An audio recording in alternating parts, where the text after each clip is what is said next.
अस्सलाम वालेकुम dear students, कैसे हैं आप सब। मैं हूं गुलाम मुर्तजा, आपका फिजिक्स टीचर। आज बेटा हमारे पास जो डिस्कस करने को आर्टिकल है वो हमारे पास है ऑर्बिटल वेलोसिटी। बेटा जी आपने याद रखना है कि ये जो भी मैं लेक्चर आपको समझाने जा रहा हूं ये प्रीवियस लेक्चर की बेस है। सॉरी, प्रीवियस जो लेक्चर है वो इसकी बेस है। और आपने अभी तक आर्टिफिशियल सैटेलाइट को नहीं समझा या टॉपिक को नहीं देखा तो अभी जाए और जाके आप मेरा जो प्रीवियस लेक्चर है आर्टिफिशियल सैटेलाइट उसको अच्छी तरह समझे। जब आप उसको अच्छी तरह समझ लेंगे उसी बेस के ऊपर ये जो लेक्चर है वो हमें आपको इजीली समझ आ जाए। बट हमने लास्ट टाइम आर्टिफिशियल सैटेलाइट के अंदर एक बात को डिस्कस किया था और वो बात हमारे पास क्या थी कि जैसे जैसे हम अर्थ की सरफेस से दूर जाते जाएंगे तो सैटेलाइट की जो स्पीड है ऑर्बिट के अंदर घूमने की वो हमारे पास कम होती जाएगी। हम दूसरे अल्फाज में ये कह सकते हैं कि हमारे पास जो सैटेलाइट है वो स्लो होती जाएगी। उनको अपना एक चक्कर पूरा करने के लिए, एक रेवोल्यूशन पूरा करने के लिए ज्यादा टाइम लगेगा। यह बात हमने उसके रिजल्ट्स के अंदर की थी। अब सर ऐसे सैटेलाइट जो हमारे पास अर्थ के बिल्कुल क्लोज ऑर्बिट के अंदर मौजूद होते हैं उनको वहां पे स्टे करने के लिए, घूमने के लिए ज्यादा स्पीड की जरूरत होती है। और ऐसे सैटेलाइट जो हमारे पास अर्थ की सरफेस से बहुत दूर फासले के ऊपर मौजूद होंगे और वो ऐसे ऑर्बिट के अंदर मौजूद होंगे जो हमारे पास अर्थ से बहुत दूर फासले पे मौजूद है, तो उनको उस ऑर्बिट के अंदर रिवॉल्व करने के लिए, घूमने के लिए हमें उतनी स्पीड की जरूरत नहीं होगी उन्हें जितनी हमारे पास क्लोज ऑर्बिट को, क्रॉस ऑर्बिट के अंदर मौजूद सैटेलाइट को मतलब उसके अंदर रहने के लिए घूमने की स्पीड की जरूरत है। अब आपने याद रखना है कि ऐसे सैटेलाइट जो हमारे पास अर्थ के बिल्कुल क्लोज होते हैं उनको उस ऑर्बिट के अंदर वहां पर घूमने के लिए वो हाई स्पीड की जरूरत होगी। अगर वो हाई स्पीड से नहीं घूमेंगे तो अर्थ की जो ग्रेविटेशनल पुल है उनको अपनी तरफ खींच लेगी। जैसे खींचेगी तो अर्थ की तरफ, अर्थ की सरफेस के ऊपर आ जाएगी। और ऐसे सैटेलाइट जो अर्थ की सरफेस से बहुत दूर फासले में मौजूद है तो वो हमारे पास उस ऑर्बिट के अंदर घूमेंगे तो सही, लेकिन हमारे पास स्लो स्पीड से घूमेंगे। अब सर वो जो हमारे पास स्पीड है, जिस स्पीड से हमारे पास जो सैटेलाइट है वो डिफरेंट ऑर्बिट के अंदर घूम रहे हैं या रिवॉल्व कर रहे हैं, वो हम सर कैसे निकालें। आज का जो टॉपिक है वो इसी सिलसिले में कि हमने किसी भी ऑर्बिट के अंदर जो भी हमारे पास सैटेलाइट रिवॉल्व कर रहा है हमने उसकी स्पीड निकालनी और उसकी स्पीड निकालने के लिए हमने एक फॉर्मूला ड्राइव करना। तो आइए हम बगैर टाइम वेस्ट किए हम ये लेक्चर को प्रॉपर स्टार्ट करते हैं। बट हमारे पास टॉपिक का नाम है ऑर्बिटल वेलोसिटी। ऑर्बिटल वेलोसिटी जो है ये हमारा वर्ड निकला ऑर्बिट से। ऑर्बिट का मतलब होता है पाथ। ये कहां से वर्ड निकला है? ऑर्बिट से। और बेटा जो ऑर्बिट है, ऑर्बिट कहते हैं पाथ को, वो पाथ जिसके अंदर कोई भी ऑब्जेक्ट जो है वो रिवॉल्व कर रहा होता है, घूम रहा होता है। और इस केस के अंदर हमारे पास जो ऑब्जेक्ट है वो सैटेलाइट है। तो हम ये कह सकते हैं कि ऐसे सैटेलाइट मीन के जिस ऑर्बिट के अंदर या जिस भी पाथ के ऊपर सैटेलाइट घूम रहा है उसको हम ऑर्बिटल मीन के उस वेलोसिटी को हम ऑर्बिटल वेलोसिटी कहेंगे और उस पाथ को हम ऑर्बिट पाथ कहेंगे। आइए हम इससे सबसे पहले हम इसकी डेफिनेशन करते हैं। ऑर्बिटल वेलोसिटी की डेफिनेशन क्या होगी? ऑर्बिटल वेलोसिटी की डेफिनेशन ये है कि ऑर्बिट की जो हमारे पास वेलोसिटी उसको हम ऑर्बिटल वेलोसिटी कहेंगे। हम यहाँ पे इसकी प्रॉपर डेफिनेशन देखते हैं कि the velocity of satellite, satellite की वो वेलोसिटी विद विच, जिसके जरिए इट रिवॉल्व अराउंड द अर्थ। वो कहते हैं कि सैटेलाइट की वो वेलोसिटी जिसके जरिए वो हमारे पास जो सैटेलाइट है वो किसी भी ऑर्बिट के अंदर जिस वो रिवॉल्व कर रहा हो वो सैटेलाइट की ऑर्बिटल वेलोसिटी होगी। तो मैं यहां पे लिख सकता हूं इज नाउन एज, ये इज कॉल्ड ऑर्बिटल वेलोसिटी। वो सैटेलाइट की ऑर्बिटल वेलोसिटी कहलाएगी। अब इस ऑर्बिटल वेलोसिटी की डेफिनेशन मैंने बता दी कि ऐसी वेलोसिटी जिसके जरिए हमारे पास कोई भी सैटेलाइट उस ऑर्बिट के अंदर घूम रहा हो तो उसको ऑर्बिटल वेलोसिटी कहते हैं। आइए हम इसका फार्मूला ड्राइव करते हैं। बड़ा फार्मूला ड्राइव करने से पहले हमें इसकी थोड़ी सी एक्सप्लेनेशन पता होनी चाहिए। एक्सप्लेनेशन सारे हम डायग्राम से समझेंगे, मैं साथ साथ रीड भी कर दूंगा। अब आपने कंसीडर कर रहे हैं कि लेट्स सपोज आपके पास एक अर्थ है जो कि मैंने यहाँ पे ड्रॉ की हुई है रेड कलर में, और अर्थ का बड़ा जो मैस होता है वो हमारे होता है कैपिटल एम। तो यहाँ पे लिख देता हूं मैस ऑफ अर्थ को हम कैपिटल एम से डिनोट करें। और इस अर्थ का जो सेंटर है वो हमारे पास ये मैंने रेड कलर से डॉट से शो किया हुआ है। और इस अर्थ के गिर्द हमारे पास एक ऑर्बिट है जिस ऑर्बिट के अंदर हमारे पास एक सैटेलाइट जिसका मैस m है, जो कि रिवॉल्व कर रहा है विद स्पीड v, और ये जो स्पीड है ये ऑर्बिटल स्पीड है। आपने सबसे पहले क्या लिखना है कि कंसीडर है सैटेलाइट, आपने एक सैटेलाइट कंसीडर करना है जिसका मैस m और जो कि हमारे पास एक वेलोसिटी v के साथ रिवॉल्व कर रहा है इन द ऑर्बिट, और जिस ऑर्बिट के अंदर मूव कर रहा है उस ऑर्बिट का जो रेडियस है सेंटर ऑफ अर्थ से, मीन के सेंटर ऑफ अर्थ से लेकर उस मैस ऑफ सैटेलाइट तक का जो डिस्टेंस है उसको हम रेडियस ऑफ ऑर्बिट कहेंगे, जो कि r है।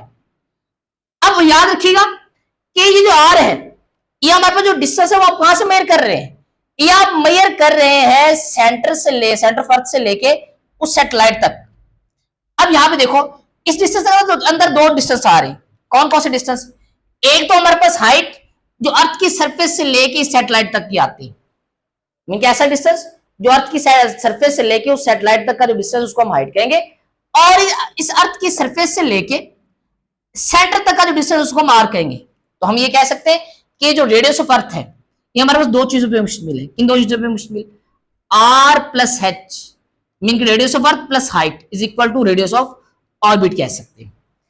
तो बाकी और आपने याद रखना है कि जो हमारे पास जिस अर्थ के गिर्द रिवॉल्व कर रहा है उस अर्थ का जो हमारे पास मैस है उसको हम कैपिटल एम कहेंगे।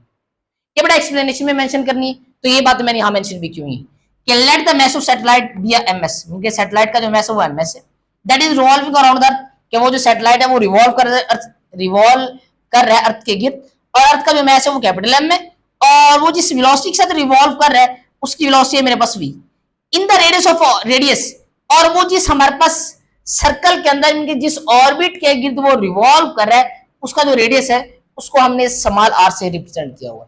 यही बेटा बातें आपने एक्सप्लेनेशन में लिखनी है जो कि मैंने आपको यहां पर समझाई। आइए हम इसकी मैथमेटिकल डेरिवेशन करते हैं कि हम कैसे पता चला सकते हैं कि इस ऑर्बिट के अंदर हमारे पास एक सैटेलाइट रिवॉल्व करे तो उसकी स्पीड कितनी हो सकती है।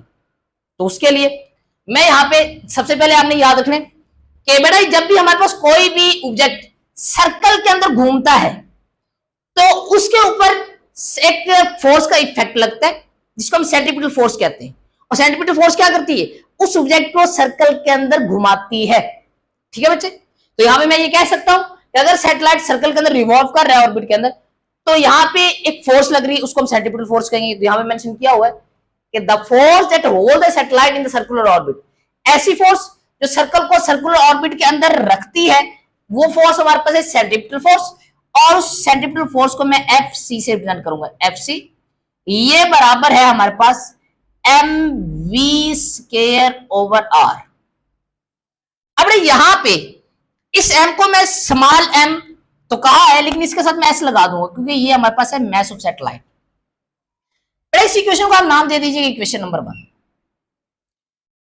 मैंने लास्ट लेक्चर्स के अंदर आपको बताया था कि जो सेंट्रीपिटल फोर्स है वो हमारे पास एक फोर्स का इफेक्ट है जिसकी वजह से चीजें जमीन की तरफ रिवॉल्व करते हैं, जमीन क्या किसी भी सर्कल के अंदर रिवॉल्व करती है।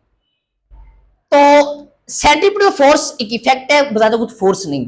अगर फोर्स नहीं है तो फिर मैं ये कह सकता हूं कि इस इफेक्ट को प्रोड्यूस करने के लिए हमें एक फोर्स की जरूरत होती है। तो याद रखिएगा अर्थ और हमारे पास ये मैस ऑफ सैटेलाइट, इन दोनों के दरमियान में एक फोर्स ऑफ ग्रेविटेशन होगी जो कि हमारे पास यहाँ पे क्या प्रोवाइड करेगी, इस सैटेलाइट को एक सेंट्रीपिटल फोर्स प्रोवाइड करेगी। तो याद रखिएगा कि यहाँ पे इस सैटेलाइट को सेंट्रीपिटल फोर्स प्रोवाइड करने के लिए जो फोर्स रोल प्ले करेगी वो हमारे फोर्स ऑफ ग्रेविटेशन होगी। तो यहां पर मैंने लिखा हुआ है कि दिस सेंट्रीपिटल फोर्स, ये जो सेंट्रीपिटल फोर्स है F C is provided by the gravitational force. ये हमारे पास जो सेंट्रीपिटल फोर्स है ये प्रोवाइड कैसे की जाती है, ग्रेविटेशनल फोर्स की वजह से की जाती है। और कौन सी gravitational force, gravitational force of attraction between earth and satellite. ये हमारे पास वो ग्रेविटेशनल फोर्स जो हमारे पास सैटेलाइट और अर्थ के दरमियान में मौजूद होती है वो हम सेंट्रीपिटल फोर्स प्रोवाइड करती है इन दोनों चीजों को। अब यहाँ पे देखिए, यहाँ पे ग्रेविटेशनल फोर्स का बेटा फार्मूला होता है जो जनरल हम पढ़ते हैं, वो पढ़ते हैं F G is equal to G m1 capital G, general formula m1 m2 divide by D का स्केयर। अगर ये मैंने जनरल ये फोर्स ऑफ ग्रेविटेशन का फार्मूला इस केस के लिए बनाना है तो यहाँ पे देखिएगा कि यहाँ पे मेरे पास जो फर्स्ट मैस है वो मैस ऑफ सैटेलाइट है। तो यहां पर मैं क्या करूंगा, मैं यहाँ पे सिंपल इस m की जगह पे मैं लिख दूंगा ms। मैंने इसके लिए ये जनरल फार्मूला बना रहा हूं। और यहाँ पे जो मैं दूसरा मैस है वो हमारे पास है मैस ऑफ अर्थ। तो यहाँ पे मैं यहाँ पे m2 की जगह पे मेंशन कर देता हूँ, कैपिटल M मेंशन कर देता हूँ। और सेंटर ऑफ अर्थ से लेके इस सैटेलाइट तक का जो डिस्टेंस है वो हमारे पास क्या है, स्मॉल r, जिसे हम रेडियस ऑर्बिट कहते हैं। तो यहाँ पे मैं d की जगह पे r का स्क्वायर मेंशन कर देता हूँ। अब ये फोर्स ऑफ ग्रेविटेशन है जो कि हमारे पास इन दो ऑब्जेक्ट्स के दरमियान लग रही है। तो यहाँ पे इस इक्वेशन को मैं नाम दे देता हूँ इक्वेशन नंबर 2 का।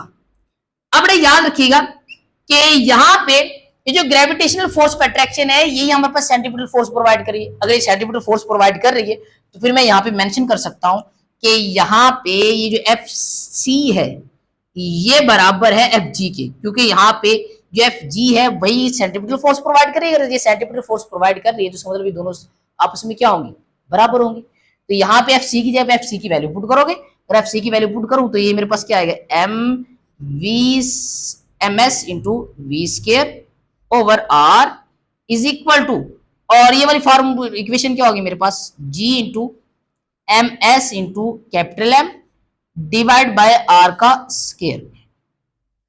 अब यहां पे देखें, एक आर इस आर के साथ कैंसिल आउट, एम एस इस एम एस के साथ कैंसिल आउट, पीछे मेरे पास यहाँ पे क्या रह जाएगा, यहाँ पे मेरे पास रह जाएगा v का स्केयर। यहाँ पे मैं क्या लिखता हूँ, v का स्केयर और is equal to G M divided by are.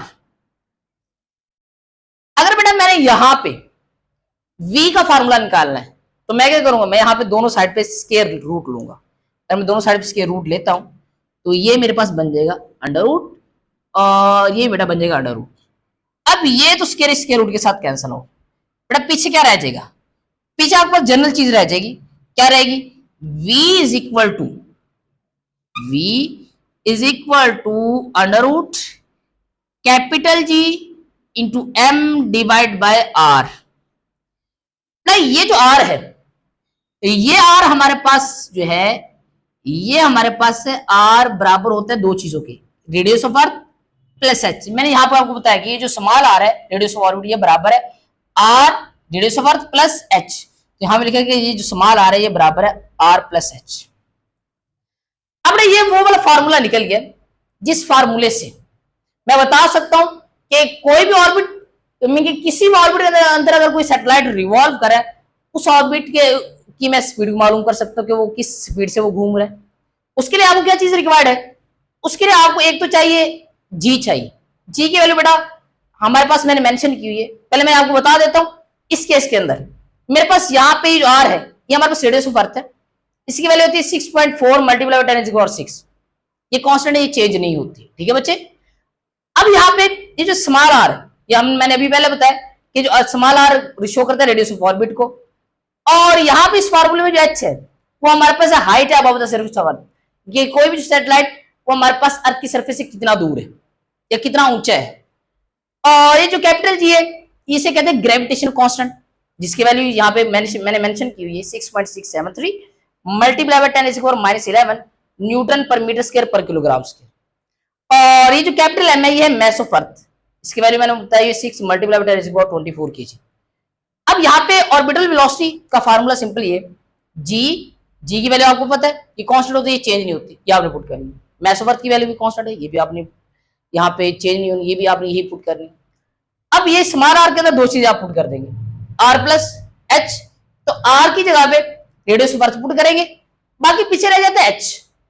Mean के इस पूरे फार्मूले में हमें सिर्फ एक वैल्यू हमें फाइंड करनी, वो क्या फाइंड करनी, एच मतलब वो जो सैटेलाइट है वो जमीन की सरफेस से कितना दूर मूव कर रहा है, कितना ऊंचा मूव कर रहा है। अगर आपको एच की वैल्यू मालूम हो गई तो आप सिंपल इस फार्मूले में पुट करेंगे, और इस फार्मूले में पुट करने के साथ ही आपको उस ऑर्बिट की या उस सैटेलाइट में, जिस ऑर्बिट के अंदर सैटेलाइट घूम रहा है, उसकी आपको स्पीड पता चल जाएगी।